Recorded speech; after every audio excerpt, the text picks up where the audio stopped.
نحمده ونصلي على رسوله الكريم اما بعد فاعوذ بالله من الشيطان الرجيم بسم الله الرحمن الرحيم رب اشرح لي صدري ويسر لي امري واحلل عقدة من لساني يفقهوا قولي. دین کی خدمت میں میری اور آپ کی ذمہ داریاں. ہم خواتین دین کا کام کیوں کریں؟ کیا یہ واقعی ہم پر ایک ذمہ داری ہے یا ہم نے خود ہی اس کو اپنے اوپر لاد لیا ہے؟ ہم سب امت مسلمہ کا ایک حصہ ہیں. امت کی بیٹی ہونے کی حیثیت سے، ایک مسلمان خاتون ہونے کی حیثیت سے میرے لیے کچھ ذمہ داریاں میرے ذاتی امور میں ہیں اور کچھ اجتماعی امور میں. کچھ کام مجھے اپنے پرسنل لائف میں کرنے ہیں، اپنے خاندان کے اندر کرنے ہیں، اور کچھ کام مجھے امت کے لیے اور پھر اس سے آگے بڑھ کر باقی انسانیت کے لیے کرنے ہیں. اللہ سبحانہ وتعالیٰ کا لاکھ لاکھ شکر ہے کہ اس نے ہمیں بہترین امت میں پیدا کیا. کنتم خیر امت، کس کس کو آیت آتی ہے؟ کنتم پڑھیے.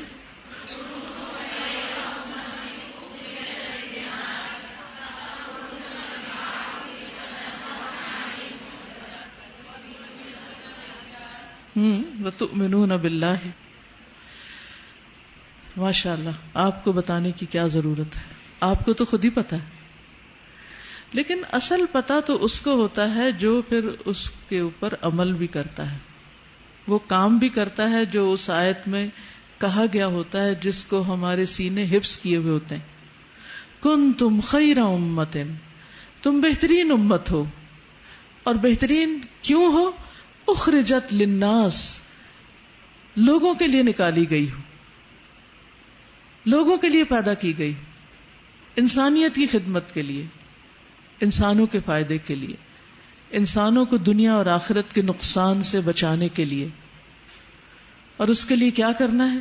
تأمرون بالمعروف وتنہون عن المنکر وتؤمنون باللہ، نیکی کا حکم دو گے، برائی سے روکو گے، اور اللہ پر ایمان رکھو گے. تو امر بالمعروف اور نہی عن المنکر کا ذکر کس چیز کے ساتھ کیا گیا؟ ایمان باللہ کے. تو یہ بھی ایمان کا تقاضا ہے.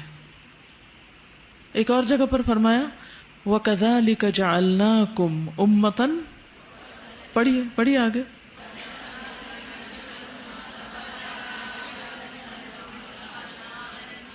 جی وَكَذَلِكَ جَعَلْنَاكُمْ أُمَّةً وَسَطًا لِتَكُونُوا شُهَدَاءَ عَلَى النَّاسِ وَيَكُونَ الرَّسُولُ عَلَيْكُمْ شَهِيدًا. اسی طرح ہم نے تمہیں امت وسط بنایا، اور وسط کا ایک معنی کیا ہے؟ بہترین، تاکہ تم لوگوں پر گواہ ہو اور رسول تم پر گواہ ہو. کس بات کی گواہی دو؟ کہ رسولوں نے اللہ کا پیغام بندوں کو پہنچایا یا نہیں، اور پھر یہ کہ رسولوں کے بعد تم نے اللہ کا پیغام بندوں تک پہنچایا یا نہیں. اس بات کی گواہی کون دے؟ اللہ کے رسول دیں. وَيَكُونَ الرَّسُولُ عَلَيْكُمْ شَهِيدًا. تو اس سے پتہ یہ چلتا ہے کہ امت مسلمہ کا فرد ہونے کی حیثیت سے یہ ہماری ذمہ داری ہے. یعنی یہاں پر ایک اجتماعی خطاب ہے، لیکن خواتین کا الگ طور پر نام لے کر بھی بات کی گئی ہے.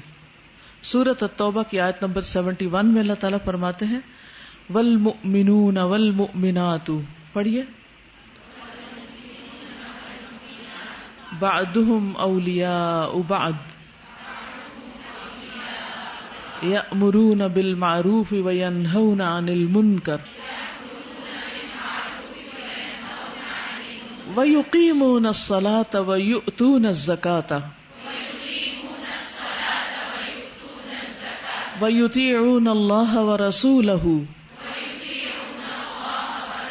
أُولَئِكَ سَيَرْحَمُهُمُ اللَّهُ إِنَّ اللَّهَ عَزِيزٌ حَكِيمٌ. مومن مرد اور مومن عورتیں، ٹھیک ہے نا، مومن مرد اور مومن عورتیں ان کے بعض کے دوست ہیں، ایک دوسرے کے مددگار ہیں، وہ نیکی کا حکم دیتے ہیں اور برائی سے منع کرتے ہیں، نماز قائم کرتے ہیں اور زکوٰۃ دیتے ہیں، اور اللہ اور اس کے رسول کا حکم مانتے ہیں۔ تو اس سے کیا پتہ چلتا ہے کہ مومن مردوں اور مومن عورتوں کی ذمہ داری کیا ہے؟ پہلا حکم یہاں کس چیز کا دیا گیا ہے؟ امر بالمعروف اور نہی عن المنکر کا۔ اس کے بعد کیا کہا گیا؟ کرو، نماز قائم کرنے کا، پھر زکوٰۃ دینے کا۔ کیا نماز اور زکوٰۃ فریضہ ہے نا؟ بہت اہم فریضہ ہے، لیکن اس آیت میں نماز اور زکوٰۃ سے بھی پہلے ایک اور فریضہ بتا دیا گیا، صرف اس لیے تاکہ اس کو بھی ہم اپنی ذمہ داری سمجھیں کہ ہمیں امر بالمعروف اور نہی عن المنکر کرنا ہے، اور اس کے ساتھ ساتھ اللہ اور اس کے رسول کا حکم ماننا ہے۔ ایسے لوگوں کی جزا کیا ہے؟ اولئک سیرحمہم اللہ، ایسے لوگوں پر عنقریب یا ضرور اللہ تعالیٰ اپنی رحمت فرمائے گا۔ تو جو شخص چاہتا ہے کہ اس پر اللہ تعالیٰ کی رحمت ہو، اسے یہ کام کرنا ہوگا، لیکن اس بات کو ہم میں سے ہماری مسلمانوں کی اکثریت نہیں سمجھتی، اس کو اپنی ذمہ داری قرار نہیں دیتی۔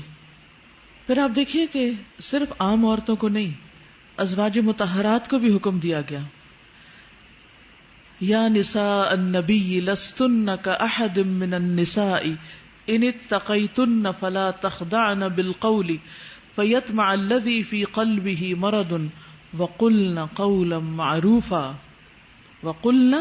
قولا معروفا اے نبی کی بیویوں، تم عورتوں میں سے کسی ایک جیسی نہیں ہو، اگر تقوی اختیار کرو تو بات کرنے میں نرمی نہ کرو کہ جس کے دل میں بیماری ہے وہ طمع کر بیٹھے، اور وہ بات کہو جو اچھی ہے، معروف ہے۔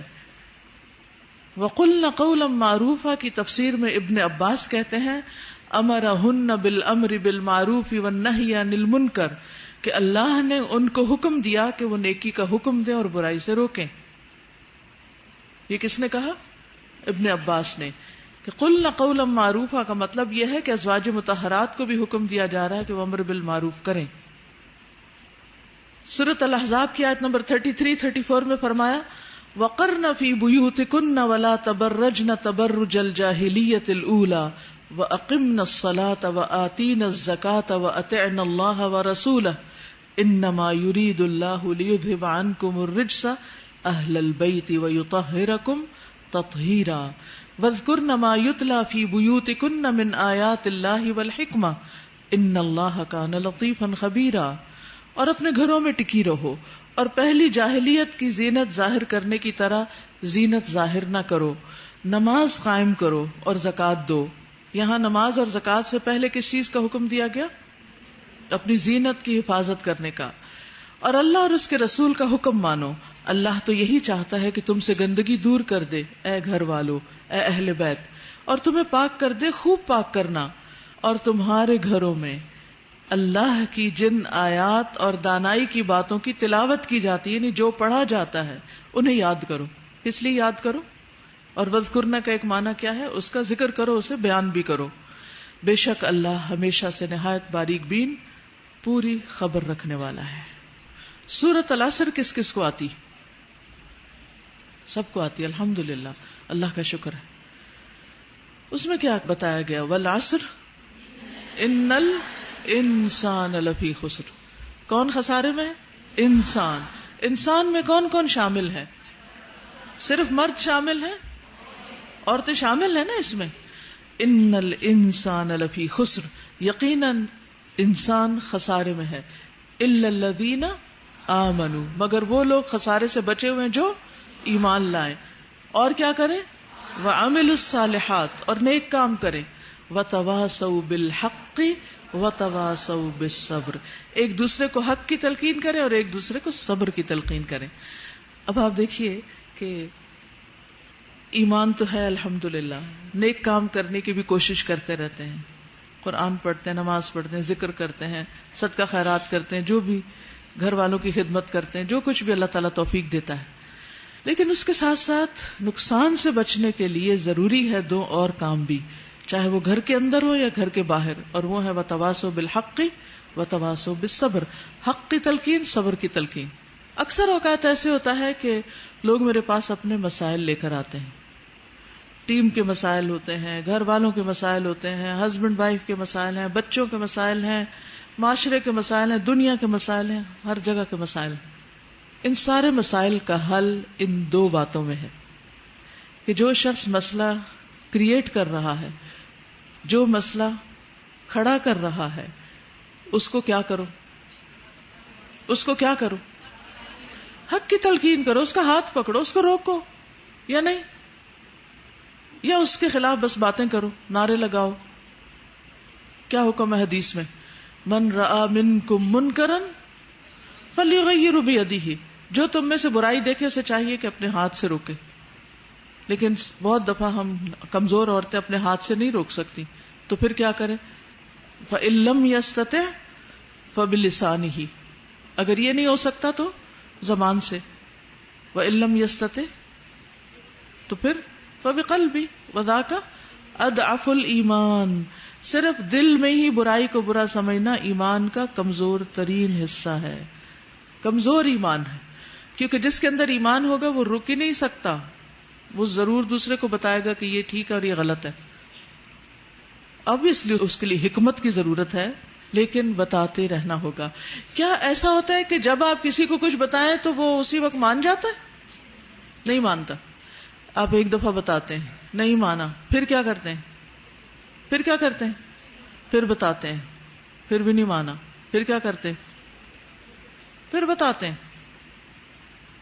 کب تک بتاتے رہنا چاہیے؟ جب تک کہ وہ سن لے، سمجھ لے. اس کا نہیں مطلب اس کے سر پہ ڈنڈا لے کے سوار ہو جائیں اور بس صرف اس کو بولتے جائیں، تقریریں کرتے جائیں. یہ نہیں مطلب. اس کا طریقہ کار الگ ہے، پروسیس الگ بتایا گیا کہ کرنا کیسے. یہاں صرف بات ہو رہی ہے کہ اس کو بتانا ہے. جب وہ نہ مانے تو کیا کریں؟ صبر کریں. جب وہ نہ مانے تو صبر کریں. ہم پہلا کام تو کرتے ہیں، بتاتے رہتے ہیں، اور دوسرا کام نہیں کرتے، صبر نہیں کرتے. صبر کا ایک معنی انتظار بھی ہے کہ انتظار کریں، اس کو ٹائم دیں، اسپیس دیں، اس کو موقع دیں حتیٰ کہ وہ سمجھ جائے.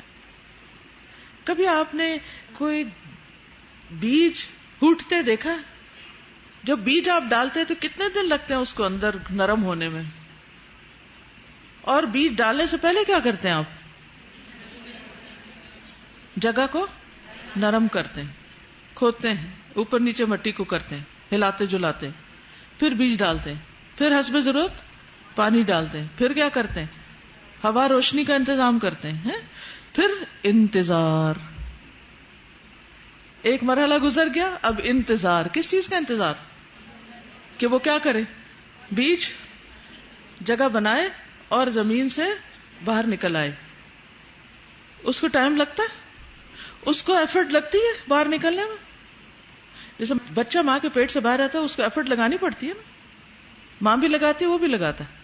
بیج کو بھی ایفرٹ لگانی پڑتی ہے، اور پھر زمین اس کے ساتھ تعاون کرتی. زمین میں پینیٹریٹ کرنا آسان ہوتا ہے، تو زمین کے اندر سے باہر کسی چیز کا نکلنا ایک بڑا ڈیفیکلٹ پروسیس ہے. بیج کا پھوٹ کے پودا بننا ایک مشکل کام ہے. انسان بھی اسی طرح بیج سے پودا بنتے ہیں.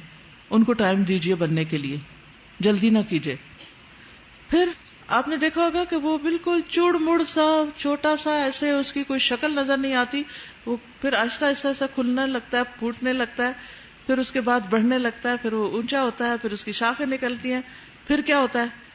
پھر اس پہ پتے آتے ہیں، پھر پھول آتے ہیں، پھر پھل آتے ہیں. ہم کیا چاہتے ہیں؟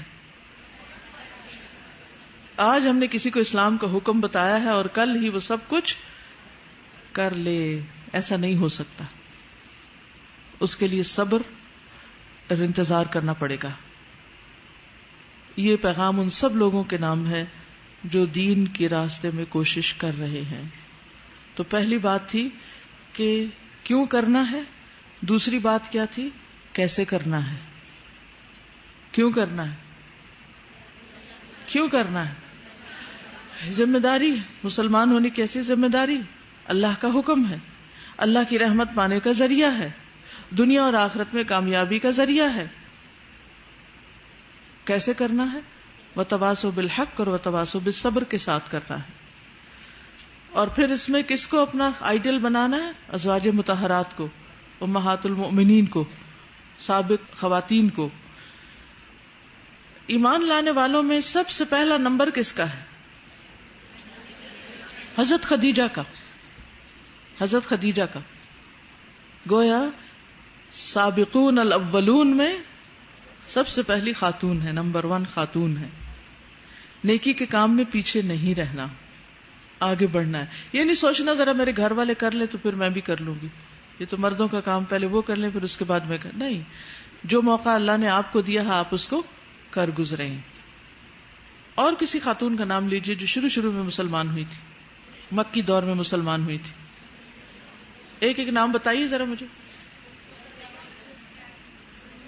حضرت سمیہ غلام خاتون تھی، ابو جہل کی لونڈی تھی. اور ام شریک. ام شریک تو صرف مسلمان نہیں ہوئی بلکہ انہوں نے خفیہ دعوت بھی شروع کر دی. قریش کے گھروں میں جاتی، ان کی خواتین کو اسلام کے بارے میں بتاتی، تو ان خواتین کے دل اسلام کے لیے نرم ہونے لگے تو ان کو بڑی فکر پڑی. پھر کیا ہوا تھا ان کے ساتھ؟ کسی کو واقعہ آتا ہے؟ جی ام شریک جو تھی ان کو بہت اذیتیں دی گئی، یا ام شریک جو بھی ان کا نام تھا رضی اللہ تعالی عنہ. اور ان کو کڑکتی دھوپ میں ایک مرتبہ اونٹ پہ باندھ دیا گیا تھا، اور شدید پیاس، اور وہ سمجھ رہے تھے کہ یہ ختم ہو جائیں گی. لیکن اللہ تعالیٰ نے ان کے لیے پانی کا انتظام کیا آسمان سے، اور استاذہ شاید انگور ڈول آیا تھا اور انگور کا خوشہ بھی. جی. اور وہ ان کو اللہ نے رزق دیا اور وہ سروائیو کی، اور وہ حیران رہ گئے کہ یہ کہاں سے ان کی مدد آئی. ان کے پاس کوئی بہت بڑی ڈگری نہیں تھی لیکن ایمان بہت بڑا تھا. ایمان ڈگریوں سے بڑا ہوتا ہے، ایمان ڈھیر ساری سکلز سے بڑا ہوتا ہے، ایمان ہر چیز سے بڑا ہوتا ہے. کبھی یہ نہ سوچے میرے پاس یہ سہولتیں نہیں، میرے پاس ایسی بلڈنگ نہیں، میرے پاس ایسے وسائل نہیں تو میں کیا کروں. اگر ایمان ہے تو سب کچھ ہو سکتا ہے. اگر جذبہ ہے اور یقین ہے اور اللہ تعالیٰ کے احکامات پر یقین ہے تو پھر قدم رک نہیں سکتے، پھر آپ چین سے بیٹھ نہیں سکتے، صرف اپنی ذات میں جی نہیں سکتے، پھر صرف خود غرضی کی سیلفش زندگی نہیں بسر کر سکتے. پھر آپ اپنا سب کچھ دینا چاہتے ہیں تاکہ اس سے کئی گنا زیادہ اللہ سبحانہ وتعالی سے انعام ملے. اور ویسے بھی سب کچھ ہے ہمارا اپنا کہاں، اسی کا دیا ہوا ہے.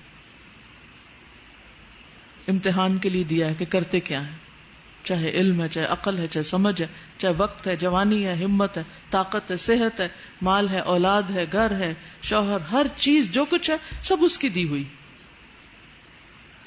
تو ان کو پا کر دنیا میں ہی عیش و عشرت اور انجوائے کرنے بیٹھ جانے، اس لیے تو نہیں دیا اللہ نے. پیدا تو اس نے اپنی عبادت کے لیے کیا، تو ان سب چیزوں کو پا کر اس کی عبادت کو نہیں بھولنا. حضرت خدیجہ کے بعد ام فضل بنت حارث حضرت عباس رضی اللہ عنہ کی زوجہ یہ مسلمان ہوئی تھی. عباس جو حضور صلی اللہ علیہ وسلم کے چچا تھے، ان کی بیوی ام فضل حضرت عبداللہ بن عباس کی والدہ. پھر فاطمہ بنت اسد ابو طالب کی زوجہ، یہ بھی آغاز اسلام میں ہی مسلمان ہو گئی تھی. ان کے خاندان نے سب سے زیادہ نبی صلی اللہ علیہ وسلم کا ساتھ دیا تھا. ام رومان کون تھی؟ ام رومان ابو بکر رضی اللہ تعالیٰ عنہ کی زوجہ تھی اور حضرت عائشہ کی والدہ تھی. انہوں نے بھی حضرت ابو بکر کے ساتھ ہی اسلام قبول کر لیے تھے، سابقون الاولون میں سے. اسما بنت امیس اپنے شوہر جعفر رضی اللہ عنہ کے ساتھ مسلمان ہوئی، حبشہ کی طرف ہجرت کی. ام سلمہ کس کی بیوی تھی؟ ابو سلمہ کی.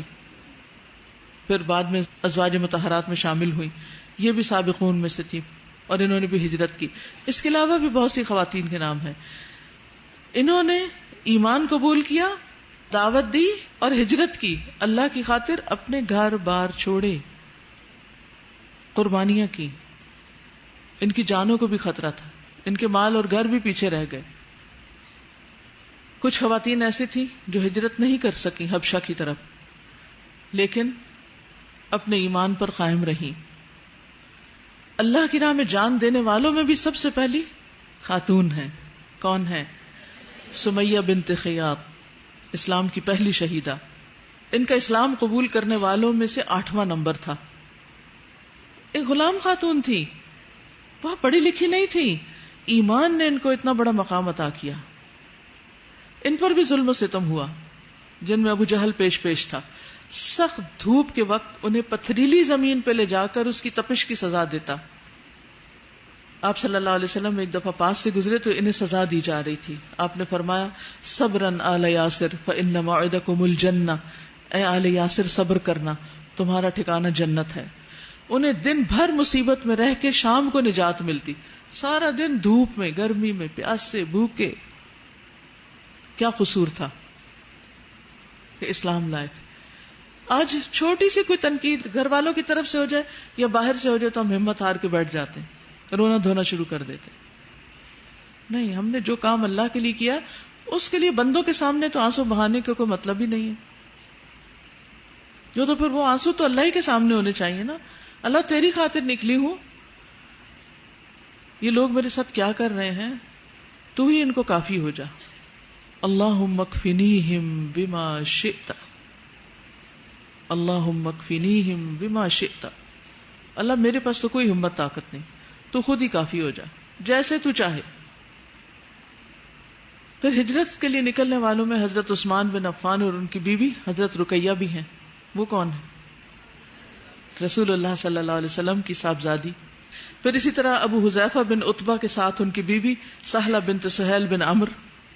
پھر ابو سلمہ بن الاسد، ان کے ساتھ ان کی بیوی ام سلمہ. ام سلمہ نے چھوٹے بچے کے ساتھ ہجرت کی تھی. کیا ہوا تھا ان کے ساتھ کچھ پتا ہے؟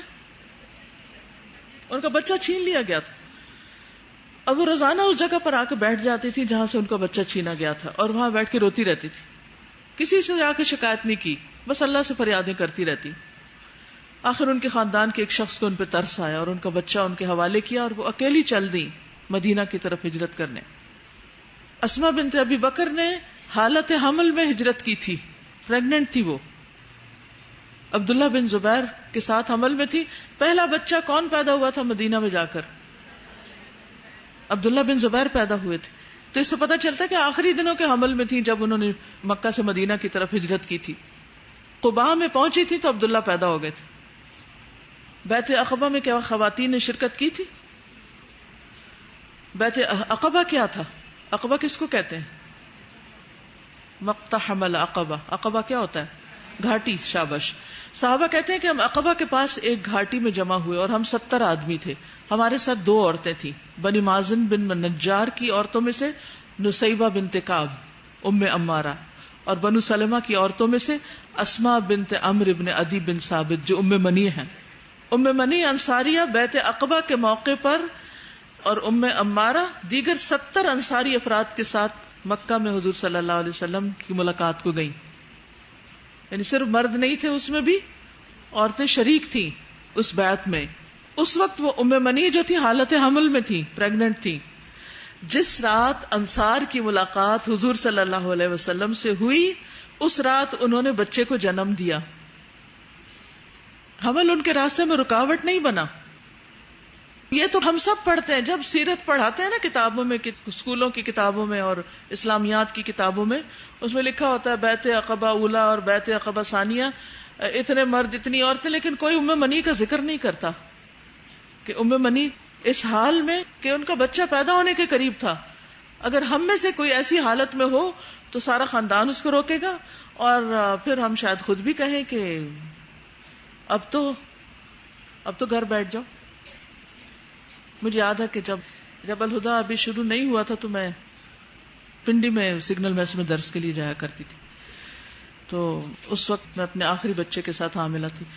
تو پہلے تو لوگوں کو سمجھ نہیں آئی، کہتے ہیں موٹی ہوتی جا رہی ہے، موٹی ہوتی جا رہی ہے. اکثر یہی ہوتا ہے، دین کی خدمت کرنے لگے تو بہت سے لوگ موٹے بھی ہو جاتے ہیں میری طرح، کیونکہ اپنا آپ بھول جاتے ہیں. پھر جب لوگوں پہ راز کھلا تو مجھے اکثر لوگ کہتے ہیں اب تو بس کر دو، اب تو آرام کرو، اب کافی ہے. کوئی پیار سے، کوئی ڈانٹ سے، کوئی کیسے کوئی کیسے.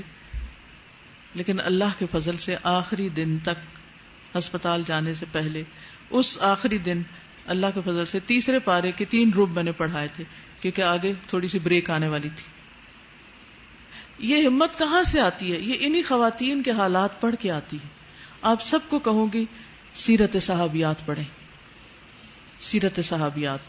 ان سب خواتین کا ذکر میں نے اپنے سیرت صحابیات کے لیکچرز میں کیا ہوا ہے. بہت سی کتابیں سیرت کی موجود ہیں. آپ میں سے ہر بچی کے گھر میں ہاتھ میں سیرت کی کتاب ہونی چاہیے. سیرت صحابیات کے جو کتاب جس کے آڈیو لیکچرز بھی موجود ہیں, چونکہ کتاب کے اندر ہے مواد لیکن بہت سا اس میں ایڈیشنل مواد بھی ایڈ کیا گیا ہے. اس کو میں نے 3-4 سالوں میں پڑھایا. ہر ہفتے میں صرف ایک لیکچر دیتی تھی سیٹرڈے کو, اور جس سیٹرڈے نہیں ہوتی تھی اس سیٹرڈے لیکچر بھی نہیں ہوتا تھا. تو کرتے کرتے 2011 سے شروع کر کے پچھلے دسمبر میں ختم ہوئی. ان واقعات کو پڑھیے اگر آپ واقعی جاننا چاہتی ہیں نا کہ اسلام کی خدمت کیسے کیسے کی جا سکتی ہے اور مختلف رولز کیسے ادا کیے جا سکتے ہیں. اس کتاب کو رکھیے, اور صرف کتاب نہ ہو بلکہ اس کے ساتھ ہفتے میں صرف ایک دن, کوئی بھی دن مقرر کر لیں, اور اس میں ایک صحابیہ کا واقعہ سن لیجئے, اور اس کے مین پوائنٹس, اور اس میں جو آپ کے ساتھ کوئی چیز موافقت رکھتی ہے اور ان کی زندگی میں آپ کے لیے کوئی روشن پہلو ہے, اس کو آپ اپنے لیے نوٹ کر لیں. ایک ڈائری الگ بنا لیں کہ بحیثیت خاتون میں کیا کیا کر سکتی ہوں, کیونکہ یہ دنیا کام کی جگہ ہے, کاروبار کی جگہ ہے, یہ بزنس ہے. هل ادلکم علی تجارت تنجیکم من عذاب علیم. آگے کیا؟ هل ادلکم علی تجارت تنجیکم من عذاب علیم. کیا میں بتاؤں تم کو اس تجارت کے بارے میں جو تمہیں عذاب علیم سے بچا لے؟ کیا کرنا ہوگا اس کے لیے؟ جی سورۃ الصف کی آیات ہے نا, کس کو آتی ہیں آیات؟ جی یا ایھا الذین آمنوا هل ادلکم علی تجارت تنجیکم من عذاب علیم تؤمنون باللہ ورسولہ وتجاہدون فی سبیل اللہ باموالکم وانفسکم ذلکم خیر لکم ان کنتم تعلمون. سمجھ آئی؟ کون سی تجارت سب سے بہترین تجارت ہے؟ کون سا پروفٹ اور کون سا نفع سب سے بہترین نفع ہے؟ ایمان لانے کے بعد سب سے بہترین کام کیا ہے یہاں کرنے کا بتایا جا رہا, جو تمہیں عذاب علیم سے نجات دے گی, دردناک عذاب سے.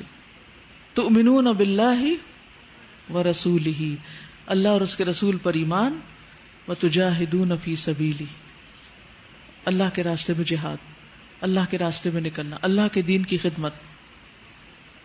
بہت سی خواتین کا ذکر ملتا ہے کہ انہوں نے غزوات میں شرکت کی. نبی صلی اللہ علیہ وسلم خاص طور پر ام سلیم اور بعض انصاری خواتین کو ساتھ رکھا کرتے تھے. وہ پانی پلاتی, زخمیوں کی خدمت کرتی, زخمیوں کا علاج وغیرہ کرتی, جیسے حضرت, ایک نام بتائیے مجھے. دیکھیے اگر ہمیں اپنی تاریخ کا نہیں پتا نا, تاریخ کا پتا ہونا چاہیے, کیونکہ صراط الذین انعمت, ہم ہر نماز میں کہتے ہیں نا اہدنا الصراط المستقیم صراط الذین انعمت علیہم, اللہ ہمیں سیدھا راستہ دکھا. کن کا سیدھا راستہ؟ جن پر تو نے انعام کیا, جو تیرے انعام یافتہ لوگ ہیں.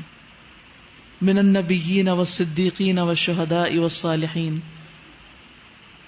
تو یہ خواتین وہ ہیں جن پر اللہ نے انعام کیا, جن کو نبی صلی اللہ علیہ وسلم کی صحبت کا شرف نصیب ہوا, جن کی تعریف آپ نے کی, جن کو ذمہ داریاں آپ نے سونپی, جن کو آپ نے کام لگایا. حضرت رفیدہ کا ایک خیمہ ہوتا تھا مسجد نبی کے پاس جس میں زخمیوں کی تیمارداری کی جاتی تھی. اس میں خاص طور پر کن صحابی کا نام آتا ہے جن کو ان کے خیمے میں رکھا گیا تھا؟ سعد بن معاذ. ان کے کندھے میں جو نیزہ لگا تھا تو اس کی وجہ سے خون اس طرح بہ رہا تھا جیسے خون کی نالی جا رہی ہو, خیمے سے نکل کر باہر گلی تک آ گیا تھا.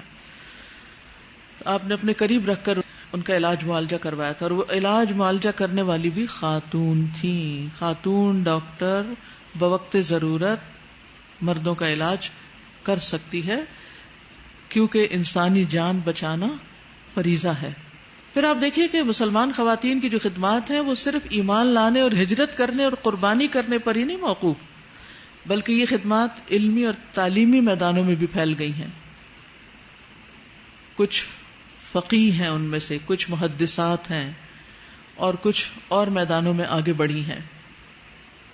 بعض اوقات بڑے بڑے مرد حضرات علماء ان سے علم اخذ کرتے تھے, ان سے فتوے طلب کرتے. بعض مسلمان خواتین ایسی تھیں جن کی مساجد کے اندر بڑی بڑی علمی مجالس قائم ہوتی تھی. ہمارے ہاں تو یہ جھگڑا ہی ختم نہیں ہوتا کہ عورت مسجد جا سکتی ہے کہ نہیں. اور ہماری تاریخ یہ بتاتی ہے کہ وہ مسجدوں کے اندر بڑے بڑے اجتماعات منعقد کرتی. ایک دفعہ کسی خاتون نے, کہیں میں گئی ہوئی تھی درس پر, تو مجھے ایک سوال آیا کہ یہ جو آپ اتنی بڑی گیدرنگ کرتی ہیں, کیا صحابیات یہ کرتی تھی؟ بہت اچھا سوال ہے. کیا انہوں نے بھی دین کی خدمت کا ایسے کام کیا؟ نبی صلی اللہ علیہ وسلم کے ہوتے ہوئے کسی اور کو تعلیم دینے کی ضرورت تھی؟ نہیں. لیکن آپ کے بعد بہت سی مثالیں ایسی ملتی. حضرت عائشہ رضی اللہ تعالی عنہا مکثرین راویان حدیث میں سے ہیں جنہوں نے حدیث روایت کی. 5 ایسے صحابہ کے نام ملتے ہیں جن میں سے نمبر 3 حضرت عائشہ ہیں. 2210 روایات ہیں ان کی جو نبی صلی اللہ علیہ وسلم سے انہوں نے آگے امت کو پہنچائی. بعض کے خیال میں نصف علم حضرت عائشہ کے ذریعے ہمیں پہنچا ہے, دین کا نصف علم. اور خواتین کی یہ جو مجالس ہوتی تھی, ان میں سے دنیا کے کونوں کونوں سے لوگ حاضر ہوتے تھے اور وہاں آ کر ان سے علم حاصل کیا کرتے تھے. بعض خواتین نے مصر, شام, حجاز کے کئی علمی مراکز کی طرف سفر کیے. پھر اسی طرح نبی صلی اللہ علیہ وسلم نے الگ طور پر بھی, یعنی عمومی طور پر تو یہ ہوتا تھا کہ کمبائنڈ سیشنز ہی ہوتے تھے, جیسے آگے مرد حضرات ہوتے تھے, پیچھے مسجد نبی میں خواتین ہوتی تھی. لیکن آپ نے عورتوں کے لیے الگ مجلس بھی مقرر کی. تو اس سے یہ پتہ چلتا ہے کہ خواتین اگر انڈیپینڈنٹلی اپنا الگ کوئی پروگرام کرنا چاہتی ہیں دین کے سیکھنے اور سکھانے سے متعلق, تو کیا جا سکتا ہے. حضرت اسماء بنت امیس کے بارے میں آتا ہے, وہ نبی صلی اللہ علیہ وسلم کی خدمت میں حاضر ہوئی اور کہنے لگی کہ سب باتیں مردوں نے سیکھ لی, ہمارے لیے بھی کوئی خاص دن مقرر کیجئے جس میں ہم آپ کے پاس آئیں, یعنی ایکسکلوسیو سیشن, اور وہ تعلیمات آپ ہمیں دیں جو اللہ نے آپ کو سکھائی. تو آپ نے فرمایا فلاں فلاں دن فلاں فلاں جگہ پر جمع ہو جاؤ. چنانچہ عورتیں جمع ہوئی اور آپ ان کے پاس تشریف لائے, اور جو اللہ نے آپ کو سکھایا وہ آپ نے ان تک پہنچایا. حضرت عائشہ رضی اللہ تعالی عنہا تو ایک بہت ہی روشن چراغ ہے اور بہترین مثال ہے, اور ہم سب کے لیے ایک انسپریشن ہے. امہات المومنین میں اور تمام صحابیات میں سر فہرست ہیں, نمبر 1 ہیں. 18 سال کی تھی کہ حضور صلی اللہ علیہ وسلم فوت بھی ہو گئے تھے.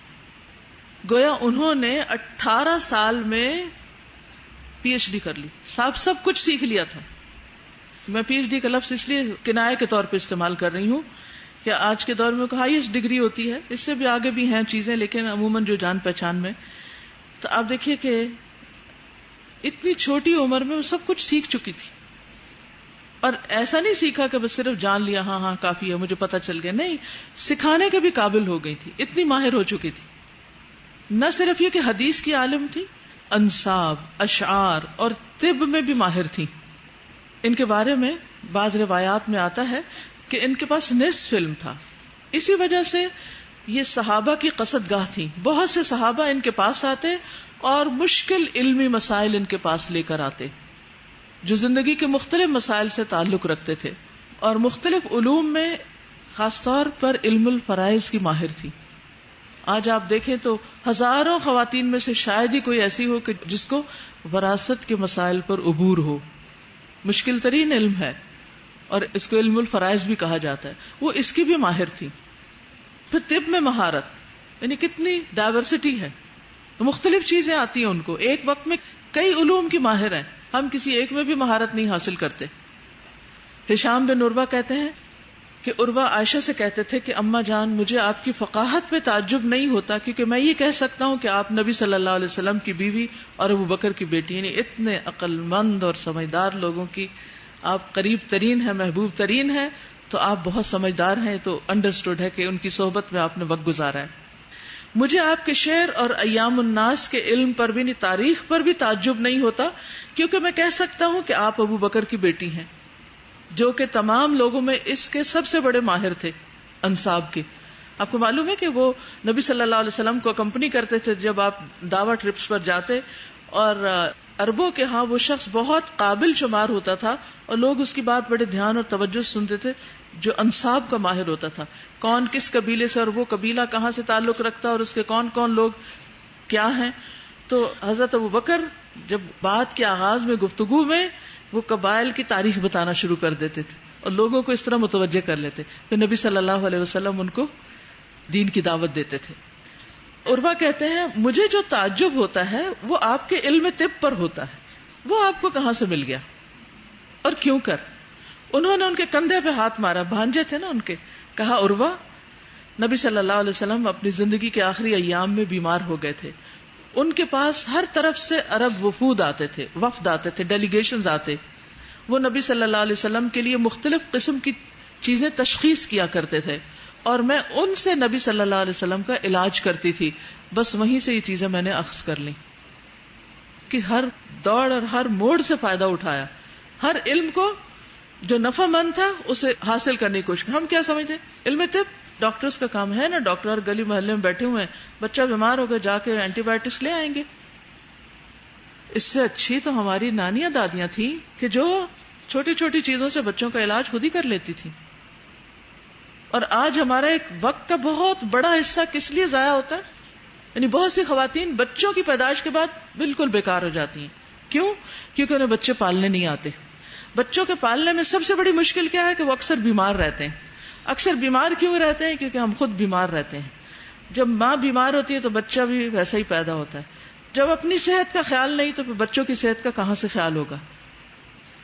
اور پھر صحیح غذا نہ خود کھانی آتی ہے نہ ان کو کھلانی آتی، نہیں پتا کہ بچوں کو کیا دینا ہے، سردی سے کیسے بچانا ہے، گرمی سے کیسے بچانا ہے، اور پھر ان کی امیونٹی کیسے ڈیولپ کر، ہر وقت اٹھائے گلے سے لگائے اور بس ہر وقت انہی کے بارے میں پریشان، اور جیسے ہم ہی نعوذ باللہ ان کے رازق ہیں اور ہم ہی ان کے لیے سب کچھ ہیں۔ نہیں، وہ آپ کے بچے ضرور ہیں مگر آپ کے غلام نہیں ہیں۔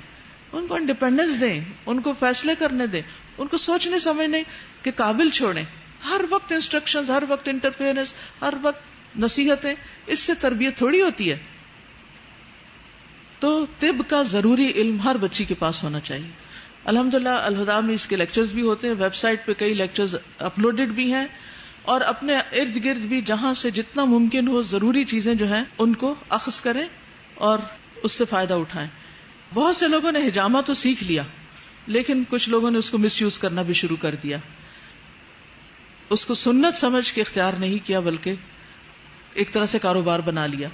تو آپ دیکھیے کہ اگر اللہ سبحانہ تعالیٰ ہمیں کسی بھی چیز کی کوئی اسکل دیتا ہے، کوئی علم دیتا ہے، تو کیا کرنا چاہیے؟ اس کو پھر اسی کام میں مزید لگا دینا چاہیے۔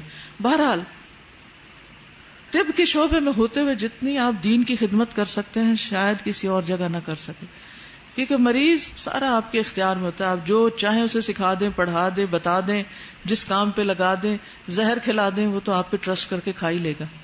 کریں گے نہیں ایسے، مطلب کہنے کا یہ ہے کہ وہ آپ کی ہر بات ماننے کو تیار ہے۔ تو اس لیے اگر آپ لوگوں کے فائدے کے ہیں، لوگوں کے کام کے ہیں، تو بہترین طریقے سے ان کو دعوت دے سکتے ہیں۔ ابو موسیٰ کہتے ہیں جب ہم اصحاب رسول پر کسی حدیث میں کبھی کوئی اشکال پیش آیا تو ہم نے عائشہ سے پوچھا اور ہم نے ان کے ہاں اس کے بارے میں معلومات پائیں۔ زہری کہتے ہیں اگر عائشہ کا علم رضی اللہ عنہا نبی صلی اللہ علیہ وسلم کی تمام ازواج، تمام عورتوں کے علم کے مقابلے میں جمع کیا جائے تو عائشہ رضی اللہ تعالی عنہا کا علم ان سب سے افضل ہے، سب سے زیادہ ہے، یعنی ساری صحابیات میں نمبر 1 تھی۔ اور پھر آپ صلی اللہ علیہ وسلم کی وفات کے بعد تقریباً 50 سال زندہ رہی اور مسلسل تعلیم دیتی رہی۔ صحابہ علم وراثت میں ان کی طرف رجوع کرتے۔ قرآن کی تفسیر کی بھی ماہر تھی، بہت سی آیات کی تفسیر میں ان کی احادیث ملتی ہیں۔ نبی صلی اللہ علیہ وسلم کے بعد دعوت و تبلیغ کا کام کرنے والی تھی، امر بالمعروف اور نہی عن المنکر کرتی تھی۔ ایک دفعہ حضرت عائشہ نے صفیہ ام طلحہ کے ہاں قیام کیا، دیکھا کہ کچھ بچیاں بالغ ہیں لیکن بغیر دوپٹے کے نماز پڑھ رہی ہیں، تو حضرت عائشہ فوراً کہنے لگی کہ کوئی بچی دوپٹے کے بغیر نماز نہ پڑھے۔ پھر بتانے لگی کہ ایک مرتبہ حضور صلی اللہ علیہ وسلم میرے پاس تشریف لائے، اس وقت میری پرورش میں ایک بچی تھی، آپ نے مجھے ایک چادر دی اور فرمایا اس کے 2 حصے کر کے اس بچی اور ام سلمہ کی پرورش میں جو بچی ہے وہ جو زینب، ان کے درمیان تقسیم کر دو، کیونکہ میرا خیال ہے کہ یہ دونوں بالغ ہو چکی ہیں۔ اسی طرح خواتین کو تبلیغ، نوجوانوں کو تبلیغ۔ ایک دفعہ آپ کہیں سے جا رہی تھی مینا میں تو دیکھا کچھ نوجوان ہنس رہے ہیں، آپ نے پوچھا تم کیوں ہنس رہے ہو؟ وہ کہنے لگے ہم فلاں شخص پہ ہنس رہے ہیں، وہ خیمے کی رسی پہ گر گیا ہے، اور اس کی گردن یا آنکھ جاتے جاتے بچی ہے. آپ نے فرمایا مت ہنسو کیونکہ میں نے رسول اللہ صلی اللہ علیہ وسلم سے سنا ہے، آپ نے فرمایا جس مسلمان کو کوئی کانٹا یا کانٹے سے بڑھ کر کوئی چیز لگ گئی تو اس کے بدلے میں اس کے لیے ایک درجہ لکھا گیا اور اس کا ایک گناہ مٹا دیا جاتا ہے. پھر اسی طرح حضرت ام سلمہ بھی فقیہ صحابیہ تھیں. ابن القیم الجوزی کہتے ہیں ان کے فتاوی کو اگر اکٹھا کیا جائے تو کتاب بن جائے. صحابہ ان سے بھی مسائل دریافت کرنے کے لیے ان کی طرف رجوع کیا کرتے تھے. حاکم وقت ان سے مسائل دریافت کرتے تھے، خواتین ان سے مسائل سیکھنے کے لیے آیا کرتی تھیں. حضرت میمونہ رضی اللہ تعالی عنہا نے اپنا گھر علم کے لیے وقف کر رکھا تھا. یعنی یہ بھی دین کی خدمت کا ایک طریقہ ہے. بعض اوقات ہم خود پڑھا نہیں سکتے لیکن اللہ نے ہمیں فیسلٹی دے رکھی ہے تو اس کو دین کے راستے میں وقف کرنا. حضرت میمونہ نے اپنے بھانجے ابن عباس کو وصیت کی تھی کہ وہ ان کے بعد ان کے اس گھر میں دین کی تعلیم دیا کریں. تو جمعہ کی نماز پڑھ کر وہاں ان کے لیے گدا بچھا دیا جاتا اور لوگ سوال کرنے آتے اور وہ ان کو وہاں بیٹھ کر سکھاتے، جواب دیتے. اسی طرح شفا بنت عبداللہ اسلام کی پہلی معلمہ ہیں، مہاجرات میں سے ہیں. حضرت عمر رضی اللہ عنہ ان سے مشورہ لینے کو فوقیت دیتے، مقدم رکھتے تھے ان کو بہت ترجیح دیا کرتے تھے. کبھی کبھی ان کو بازار کی ذمہ داری بھی سونپ دیا کرتے تھے، وہاں کے بھی کچھ کام بتاتے تھے. ان کے بارے میں اسد الغابہ میں آتا ہے کہ عورتوں میں انتہائی بصیرت اور بہت اہلیت اور فضیلت رکھنے والی خاتون تھی. اسی طرح شفا جو تھی وہ کتابت کی ماہر تھی، طب میں بھی ان کا علم تھا. شفا کہتی ہیں کہ ایک مرتبہ نبی صلی اللہ علیہ وسلم ہمارے پاس تشریف لائے تو میں حضرت حفصہ کے پاس بیٹھی تھی. آپ نے فرمایا کہ یہ دم حفصہ کو بھی سکھا دو جیسے تم نے انہیں لکھنا سکھایا. انہیں لکھنا بھی سکھاتی تھی. پھر اسی طرح ام شریک کے بارے میں آپ نے سنا، انہوں نے بھی اپنا گھر نو مسلموں کے لیے وقف کیا ہوا تھا. جو بھی شخص مسلمان ہوتا گھر والے اس کو نکال دیتے تو یہ ان کے گھر میں آ کے پناہ لیتے. اللہ کے راستے میں بہت خرچ کرنے والی تھی.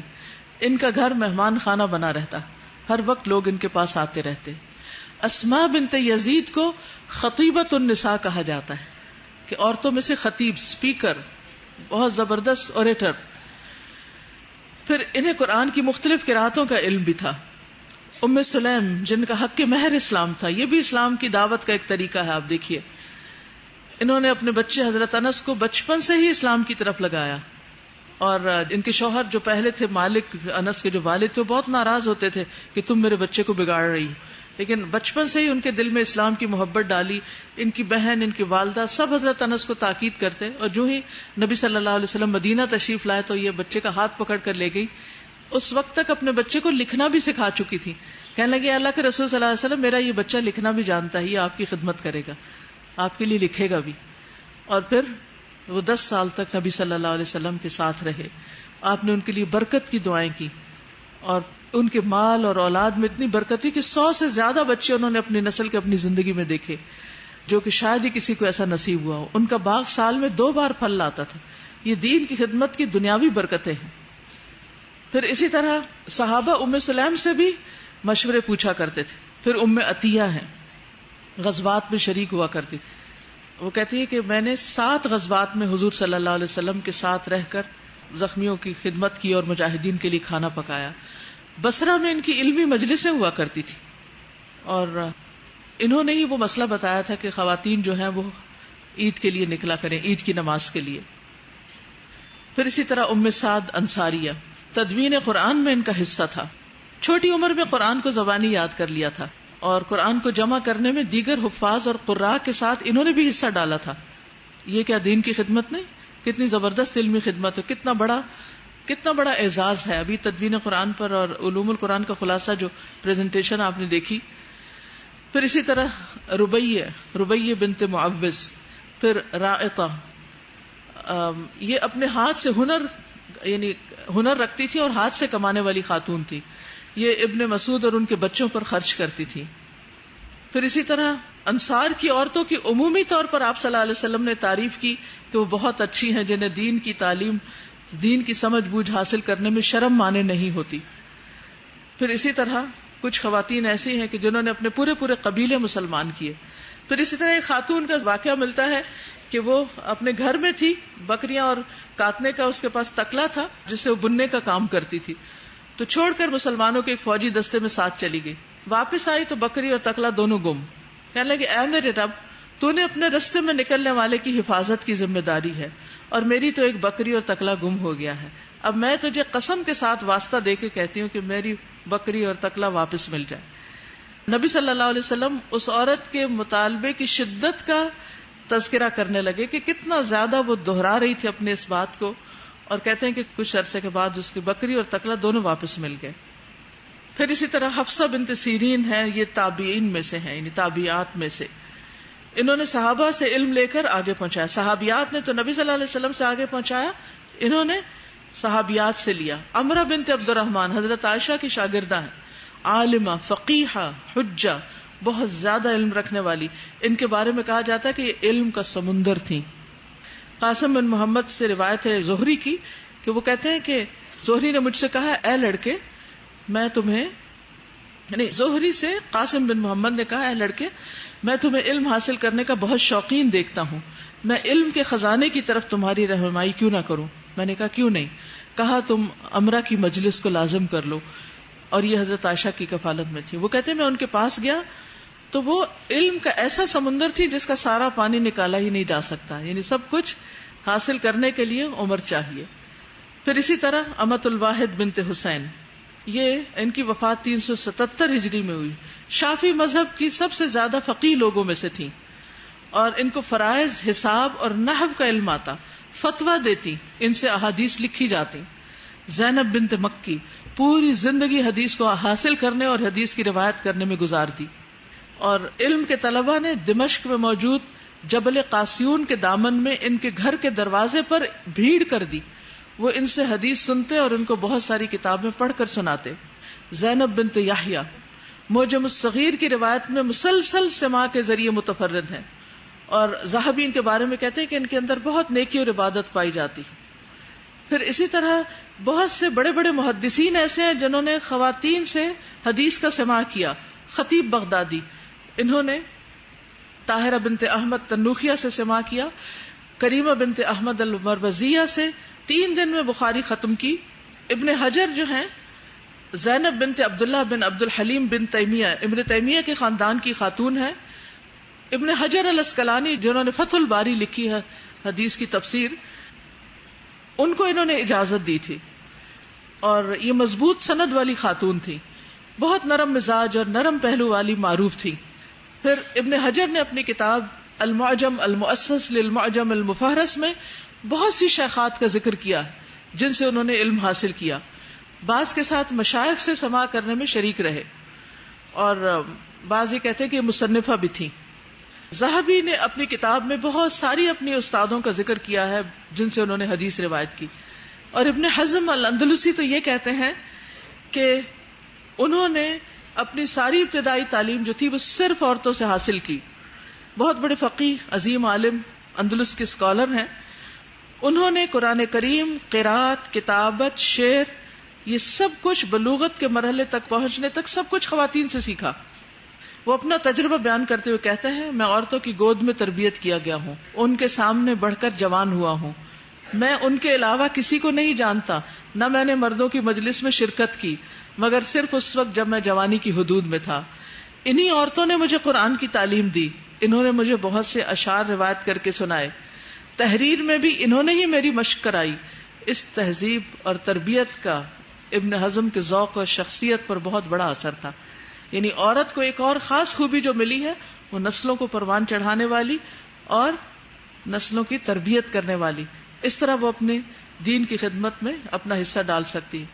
جلال الدین سیوطی جو اپنی ذات میں خود ایک انسائکلوپیڈیا ہیں، انہوں نے بھی بہت سی خواتین کا ذکر کیا ہے اپنی کتاب میں کہ ان سے انہوں نے علم حاصل کیا. سمعانی، انہوں نے بھی خواتین سے علم حاصل کیا. ابن بطوطہ، کون ابن بطوطہ کو نہیں جانتا؟ سبھی جانتے. بہت زیادہ سیر و سیاحت کرنے والے تھے ابن بطوطہ، سیاح ہے. وہ اپنی سیاحت کے دوران دمشق کی مسجد الاموی کی زیارت کرتے ہیں، اور وہاں انہوں نے کئی محدثات سے سماع کیا. یہ سماع کا مطلب ہے حدیث سنی. کہتے ہیں زینب بنت احمد بن عبد الرحیم ایسی عورت تھی جن کا علم اور حدیث میں مضبوط پایا تھا. انہوں نے عائشہ بنت محمد بن مسلم الحرانیہ سے بھی سماع کیا جن کی مجلس علم مسجد میں لگتی تھی. وہ کپڑوں کی سلائی بھی کرتی تھی. ابن بطوطہ نے ان پر کئی کتابیں پڑھی. اسی طرح ایک اور خاتون کے بارے میں ملتا ہے کہ اپنی وفات کے دن تک وہ تعلیم دیتی رہیں، آخری دن بھی بے شمار لوگوں نے ان سے علم حاصل کیا. تو یہ چھوٹا سا ایک خلاصہ تھا کہ میری اور آپ کی ذمہ داری کیا، اور ہمارے لیے روشن چراغ کون ہے، اور اس کام کی جو ہم دین کے لیے کرتے ہیں اس کی دلیل کیا ہے. کیونکہ بہت سے لوگ جو ہیں وہ شک و شبہ میں ڈالتے رہتے ہیں اور متزلزل کرتے رہتے ہیں کہ یہ کام صرف مردوں کا ہے، عورتوں کو اس میں آنے کی ضرورت نہیں. ٹھیک ہے، ہماری پہلی بنیادی ذمہ داری جو ہے وہ گھر ہے، لیکن اس کے بعد بھی وقت بچ جاتا ہے کہ گھر کے اندر یا گھر کے باہر جیسے بھی ممکن ہو، جس طرح بھی ممکن ہو، اپنی آخرت اور اپنے فائدے کے لیے دین کی خدمت میں کچھ نہ کچھ حصہ ضرور ڈالیں. حضرت ہاجرہ کا کردار آپ سب کے سامنے ہے، حضرت آسیہ، حضرت مریم، حضرت فاطمہ، یہ سب کے سب جو ہیں یہ ہمارے لیے روشن چراغ ہیں. یہ لوگ دین کے علم حاصل کرنے میں نہ شرماتے تھے، اور پھر پختگی حاصل کرتے تھے، اور پھر اپنے بچوں کو بھی تعلیم دیتے، تربیت دیتے، ادب اور احترام سکھاتے، خود بھی اچھے اخلاق سے اور دوسروں کو بھی اچھا اخلاق سکھا کر، اور اپنی جان سے دوسروں کو اذیت نہ دے کر. پھر ایک اور بڑا کام جو خواتین نے کیا، اپنے مال اور زیورات خرچ کر کے اللہ کے راستے میں دین کی خدمت کی. یہ ان کا ایک مخصوص کردار نظر آتا ہے، جس میں نبی صلی اللہ علیہ وسلم کے عید کے موقع پر تلقین کرنے پر عورتیں وہیں کھڑے کھڑے اپنی بالیاں اور اپنی باقی چیزیں جو تھیں وہ صدقہ کرنے لگیں. تو جو بھی نعمت اللہ نے ہمیں دی ہے اس کے ذریعے ہمیں کام کرنا چاہیے، چاہے اپنے ہاتھ سے کما کے، چاہے اللہ نے جو اور ذرائع سے ہمیں عطا کیا اس کے ذریعے. اللہ تعالی ہم سب کو توفیق عطا کرے، اور آپ سب کے لیے بہت سی دعائیں، نیک تمنائیں. اللہ تعالیٰ کے راستے میں آپ نکلے ہیں، اللہ تعالیٰ آپ کا آنا قبول کرے، اور ایک ایک قدم اٹھانے پر آپ کے لیے آپ کے درجات بلند کرے اور آپ کے گناہوں کو معاف کر دے. اللہم اقسم لنا من خشیتک ما تحول به بیننا وبین معصیتک ومن طاعتک ما تبلغنا به جنتک ومن الیقین ما تهون به علینا مصائب الدنیا. اللہم متعنا باسماعنا وابصارنا وقواتنا ابدا ما احییتنا واجعله الوارث منا واجعل ثأرنا على من ظلمنا وانصرنا على من عادانا ولا تجعل مصیبتنا في دیننا ولا تجعل الدنيا اکبر همنا ولا مبلغ علمنا ولا تسلط علينا من لا يرحمنا. ربنا تقبل منا انك انت السميع العليم وتب علينا انك انت التواب الرحيم. وصلى الله تعالى على خير خلقه محمد وعلى آله وأصحابه وأهل بيته أجمعين برحمتك يا أرحم الراحمين. الہی آمین. السلام علیکم ورحمۃ اللہ وبرکاتہ.